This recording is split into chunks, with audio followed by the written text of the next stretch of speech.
In the misty night, a small capsule falls out of a truck, crashing onto the riverbank below. Takeya is woken up by his childhood friend Neneko to go to school. 1 year ago, aliens, known as Dear S, crash-landed in Japan, and with no way home, they decided to assimilate into the country. Takeya is suspicious of Dear S, viewing them as potential threats. At school, Takeya gives his friends a lewd DVD that he had snatched from his part-time job. Mitsuka, their flirtatious teacher, informs them that Dear S will soon be transferring to their class. While the rest of the class are elated, Takeya remains suspicious. After receiving melon bread from his friend Hikaru's bakery, he runs into Dear S on the street, speaking an incomprehensible language. She touches the scar on his cheek, which immediately heals. Suddenly, she kisses him after performing a vow. She passes out, forcing him to carry her back to his house, where she spends the night. The next morning, he finds her naked in bed, causing him to jump out. After feeding her, Neneko knocks on his door, and he hastily hides the girl. He later learns from Neneko that the Dear S should have complete mastery over the Japanese language and that she holds no feelings of skepticism nor suspicion over the aliens. When he arrives that night, he is surprised to find that Dear S is still in his closet. After feeding her again, he decides to name her Ren. Meanwhile, two Dear S investigate the shattered capsule. They remark that whoever the Dear S was, they are defective. Neneko grows suspicious of Takeya's sudden change of behavior. Later at school, he overhears his friends discussing Dear S, but upon investigating the alien database, there appears to be no record of Ren. He arrives home to Ren, passed out from starvation, but Neneko enters his apartment and the jig is finally up. She immediately accuses Takeya of doing strange things to Ren, but he denies it. Ren suddenly shows her Dear S's form, and a curious Neneko pokes and prods her. Learning she does not know Japanese, she lends him her old study materials for him to teach her. However, Takeya easily gives up and decides to sleep on it. That night, Ren uses a strange power to instantly master Japanese, although nuances and social cues are still lost on her. Neneko brings them to the mall to buy Ren clothes and underwear, while an impatient Takeya complains. He wonders how she has money for any of this, and he's horrified to learn that she is using emergency funds his mother had left him. They run into Mitsuka, who begins prying into his life when she spots Ren. When Ren begins calling attention to herself, Takeya angrily tells her to go somewhere. Moments later, Neneko finds that Ren has disappeared.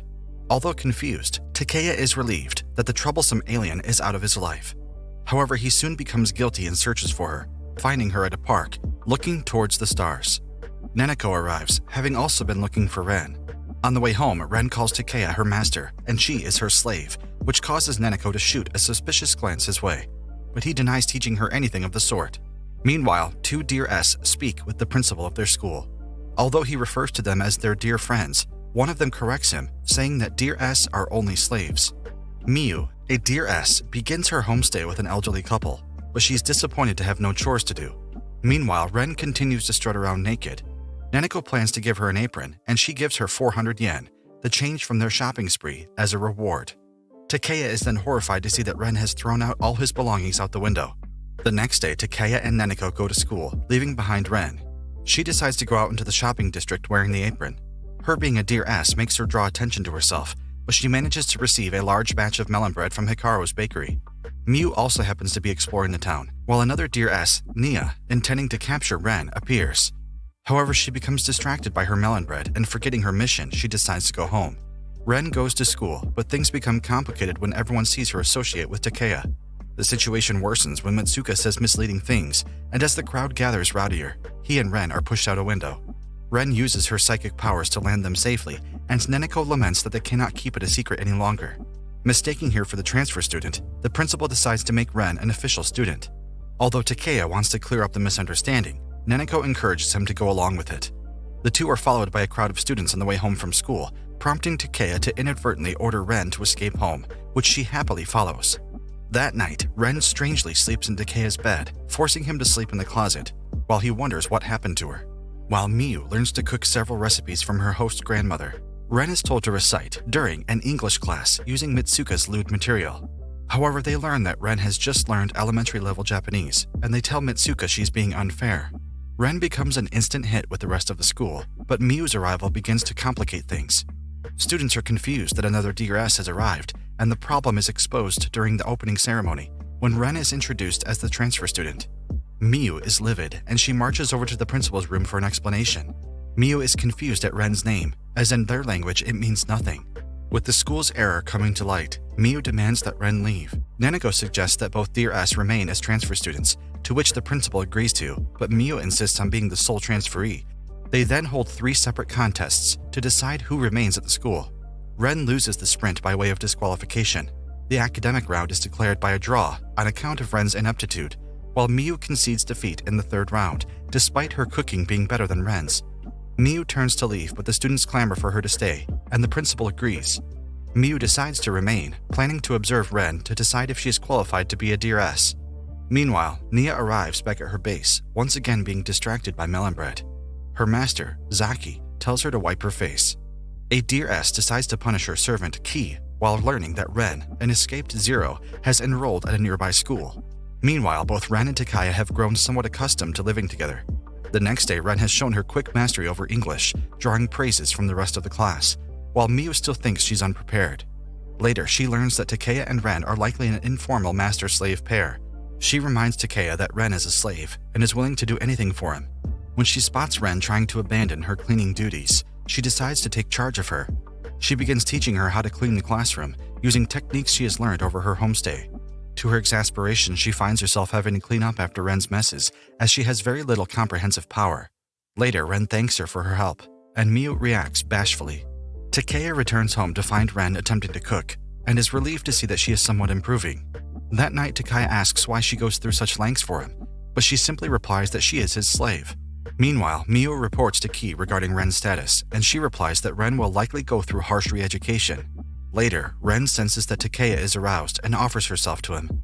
As she begins mounting him, he recalls Miu's words that she is willing to do anything for him. Despite her provocative advances, Takaya pushes Ren away. Meanwhile, Miu remains frustrated that she has no work to do at home. She runs into Ren and Neneko outside Takaya's house, and she begins scolding her on the proper Dear S etiquette of being submissive to their masters. She continues her lecture all the way to school, irritating Takaya. Miu, losing patience with Ren's ineptitude, tells Takaya that she means to take complete charge of her training, transforming her into a proper Dear S. However, Takaya dismisses her, not wanting to have any business with the master-slave relationship. Miu, annoyed, decides to teach him the value of Dear S. That afternoon, as Takaya goes to his part-time job, Miu goes to Ren's house to inspect her environment and finds that she has no cleaning ability whatsoever. She decides to first teach her how to cook, but is exasperated to find that the only food in the house is melon bread. The pair go out to buy groceries, where Miu is visibly jealous that Ren is quite close to the shopping district. Upon returning, Miu teaches Ren how to cook and tells Ren that slavery is frowned upon in Japan, so she must be subtle in her servitude towards Takaya. Meanwhile, Takaya arrives home to find his house has been redecorated, as Miu's suggestion. While he disposes of it, his sister Natsuki arrives. Natsuki, having returned from her travels abroad, returns home to Japan after hearing now that they have accepted Dear S. She becomes excited upon seeing Ren, asking her several questions to sate her curiosity. They spend the night at Neneko's house, where Takaya recalls how Natsuki was suddenly brought into his family when his father remarried. The next day, they visit the crashed UFO of the Dear S. They ask a passerby to take a picture, but are irked to see it's none other than a scantily clad Mitsuka. After having their photos taken, the group ride a Ferris wheel, where Takaya's fear of heights is exposed. Ren asks Natsuki what family is, and she replies they are people that love each other. Natsuki wants to ride the Ferris wheel again, but a motion-sick Takaya suggests the merry-go-round instead, causing Ren to imagine a spinning horse, scaring her. Natsuki gets lost along the way, causing her to remember a similar event in the past. Takaya manages to find her, as he has done before. That night, Natsuki is infuriated to learn that Takaya and Ren are living under one roof, and she becomes hostile towards Ren. The next day, she marches over to his school to confront him over the matter with Ren, going so far as to demand that the principal void her transfer papers. An angry Takaya yells at her to stop being selfish, causing her to run off. Ren chases and comforts her when her mother, Harumi, suddenly appears, performing a wrestling move to keep her daughter in check. As they prepare to leave the country once more, Harumi apologizes to her stepson for the trouble Natsuki caused. Natsuki likewise apologizes to Ren for being mean, before declaring that Takaya will always be her big brother. Meanwhile, Miu tells Ki that she soon plans to leave the school. Miu's foster family returns home, where she learns that it was the aloof grandfather that wanted her to join the household. Miu has returned to school after her absence the previous day, citing business she had to attend to. In a flashback, it's revealed that Miu intends to leave the school and return to her community. Upon spotting Ren trying, but failing to properly serve Takaya, she challenges her once more. With Ki's help, they set up a contest called Polaga, wherein they will chase down 9 balls that will scatter throughout town. Whoever returns with the most wins. The contest begins, and both make steady progress. However, Takaya gets caught by one of the balls, causing him to bounce all over. Miu catches him and retrieves the ball, but as she tries to save the falling Takaya, they both crash in a deep hole. Ren returns with 5 balls, and she is declared the winner. But Ki is shocked to learn that Ren's confirmation ceremony was initiated by her. Normally, the master is the one who initiates the ceremony, but when the opposite occurs, it's a rare event called the gift.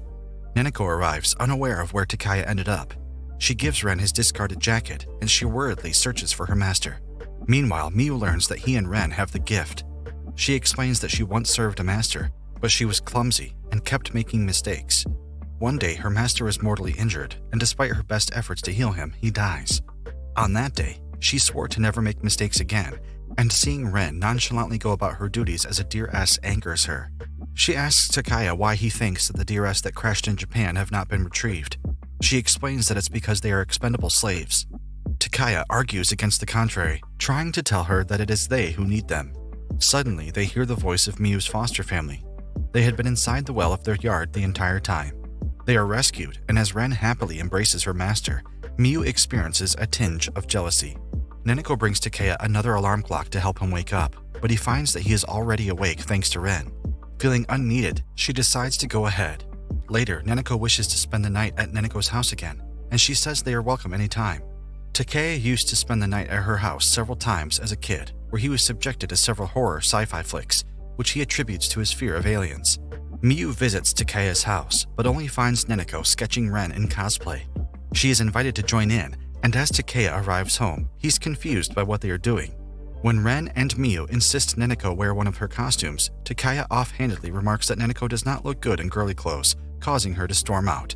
Ren and Miu, able to sense strong emotions, tell Takaya that Neneko was deeply hurt by what he said. The next day, Neneko begins acting cold and distant towards Takaya. While reflecting on his own actions at his part-time job, he finds his teacher, Mitsuka, stocking shelves with her own homemade adult videos. Takaya suddenly has an epiphany. Meanwhile, Ren dresses Neneko up in a frilly outfit, insisting that Takaya would praise her, but Neneko reassures her that she will eventually forgive him anyway. Later, Takaya finds an alarm clock that Neneko left behind. The next morning, he races to a nearby riverbank where he knows he will find Neneko. He recalls that in elementary school she was bullied after she wore a girly outfit, even though she had often worn boyish clothes. It was Takaya that came to her rescue, fighting the bullies off. Back then, he reassured her that she looked like a princess. The two make amends, and she reminds him that he is late for his part-time job. Thanks to the shopkeeper rigging the draw, Miu wins a ticket to a bathhouse, and she intends to invite her foster family along, but they have prior plans. She arrives to invite Takaya and Ren, but she finds her watching an adult video, and the two become morbidly curious. The next morning, they invite Neneko to go as well, and she ends up falling asleep in the bathtub while dreaming of Takaya. The next day, they arrive at Unitaru Studio, a massive bathhouse complex with multiple themed rooms. They separately enjoy themselves in the bath, and when Ren asks if she prefers to taking a bath with Takaya, she bashfully denies it. The four then go to a sauna, where Miu refuses to lose to Ren. To Takaya's dismay, he finds Mitsuka has snuck into the men's room to try and seduce the men there. He screams when she peeks under his towel, prompting Ren to look for him. She later spots him relaxing outside in a cool-down pool, but she is suddenly attacked by Nia. She quickly pushes Takaya out of harm's way, but they end up in front of a camera, where she inadvertently reveals their master-slave relationship, which the others have been desperately trying to keep under wraps. Ruby, upon seeing the events unfold on live television, forces Ki to strip for his punishment. Ruby grows impatient with Zaki's inaction to retrieve Ren, but he reasons that things are complicated now that she has made a confirmation with the master. Harumi and Shizuka visit Takaya in his apartment. While Shizuka troubles Ren, Harumi tells her stepson to study well. Later, Takaya realizes in class that due to his poor grades, he's at the threat of being sent to remedial classes. He begs Miu to help tutor him, so Neneko suggests a study session at his apartment. Meanwhile, Ruby and Zaki are exasperated to learn that Nia has gone off on her own to challenge Ren. They encounter Mitsuka along the road, who assumes that they are up to some lewd activity. During the study session, Miu shows a great aptitude for teaching. She explains that while Dear S can easily learn languages, logical subjects such as mathematics must be studied like any other subject. While they buckle down and study, Neneko asks Takaya how long he thinks his carefree life would last. Takaya goes out to buy snacks for the group, but he runs into and feeds a starving Nia instead. He learns that she is striving to be a biter, and although he does not quite understand, he wishes her good luck. Natsuki suddenly attacks him, having been told by Mitsuka that he was up to no good. Nia later follows Takaya back to his apartment, where Miu is surprised to see her. Ki arrives to pick Nia up and introduces himself as being one of Natsuki's schoolmates. Ki later reveals to Miu that Nia's contact with Takaya has gone against their plans. Back at their base, they find that Nia has completely forgotten what she went out to do. Ruby puts her plan into motion, and she tells Zaki to enter negotiations. Takaya wakes up to Ren giving him a kiss, imitating what she sees on TV. A month has passed since Ren entered Takaya's life, and she has slowly become used to serving Takaya. In school, Ki informs Miu that they will soon recall Ren. Meanwhile, Ren's persistence and forwardness causes trouble for Takaya, and when she exposes his fetishes to the whole class, he becomes upset and storms off. A troubled Ren is tasked by Mitsuka to deliver materials to the audiovisual room, but she mistakenly enters the room of the notorious playboy Hiro instead. Nanako tells Takaya that he is at fault and Ren is merely trying to be useful to him. Acknowledging his mistake, he searches for Ren, but runs into Miu, who says that she plans to visit his house later for important business. Ren confides in Hiro about how she wants to be more physical with Takaya, but he refuses to accept her advances. Hiro tries to make a move on her when Takaya bursts into the room, and he angrily reprimands Ren. When Hiro floats the idea of him asking Ren out, he says he does not care and storms out again. As Takaya heads off for his part-time job, he instructs Ren to follow Neneko's orders for dinner. The pair later encounter Hiro, who once again tries to make a move on Ren, but Neneko says that Ren will never involve herself with him. Takaya, realizing his own immaturity, leaves his job early and comes home to find Miu and Ki already there. They then inform him that their community will soon recall Ren. Just as he receives this shocking news, Ren comes into contact with Zaki. Ruby had wished to keep the fact that the Deer S being a slave species under wraps until their chief, Fina, awakened. Ki explains to Takaya that Ren is a defective Deer S unsuitable for sale. His kissing her created a pact between them, which makes it difficult to recall her. Meanwhile, when Ren refuses to go peacefully with Zaki, he chases after her. The rest of the shopping district come to her defense, and when they threaten to call the police, Zaki is forced to retreat. Neneko brings Ren back to the house, her clothes in tatters. Takaya reflects on the prospect of Ren leaving and tells himself it's what he wanted all along. He tells him to ask Ren what she wants to do, but Ki tells him that as slaves, Deer S have no free will of their own. When Ren says she will do as she's told, he's confronted with the fact that they truly lack free will, and he's frustrated at their difference in culture and ideologies. Takaya releases Ren from her servitude, and Ki says she will be retrieved the next day at school.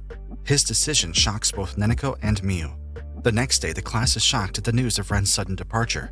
In her farewell speech, she is confused as to why she has to leave, despite having made several friends and learning how to cook for Takaya. As Ki enters the room to take her away, she escapes through the window, and Zaki gives chase. When Takaya learns that Ren is to be permanently frozen upon capture, he immediately goes after her, aided by Mitsuka. He, his classmates, and several shopkeepers from the shopping district all chase Ren and Zaki. Ki tries to appeal to Zaki, but he says he is merely following orders. When Takaya tries to claim her by force, Zaki says he has no right to interfere, and he pushes him into the ocean. Ren jumps in after him, and as they resurface, she declares she wishes to stay with him. Takaya, finally coming to his senses, declares that he alone is Ren's master. As the crowd cheers, Ruby is bewildered at the turn of events. The next day, everything has gone back to normal, but Neneko feels a tinge of jealousy at how close Takaya and Ren are now. As they go about their day visiting friends in the shopping district, Takaya begins regretting calling himself Ren's master when the old ladies tease him about it. Ren embraces him and happily says she is his slave forever. In an epilogue, Fina's eyes finally open.